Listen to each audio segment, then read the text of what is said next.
That anthrax scare.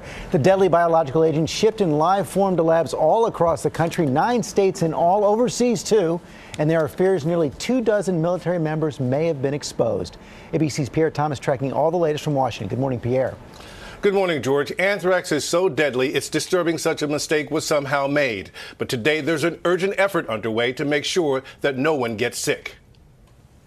This morning, lab workers across the country and U.S. military personnel in South Korea are under observation and being provided antibiotics after the Defense Department accidentally shipped live anthrax spores. Labs in 9 states potentially affected, and in South Korea, U.S. military personnel may have actually used live anthrax in a training exercise. 22 personnel potentially exposed. So far, no one has shown signs of sickness, but health and research officials have fanned out to all those labs to see how the deadly material was handled and if personnel are at risk.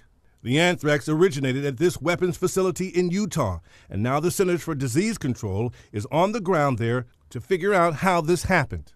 The Defense Department normally ships live anthrax at high levels of biosecurity and safety, but in this case they were shipped at a lower level because the spores were thought to be dead. Anthrax is considered a potential biological weapon, as the nation saw in a nightmare that unfolded soon after the 9/11 attacks. 5 people were killed and 17 others infected when letters were sent to media companies and 2 Senate offices in Washington, D.C. in the fall of 2001. George, the military has a lot of questions to answer today. It's scary to think that live anthrax was shipped commercially.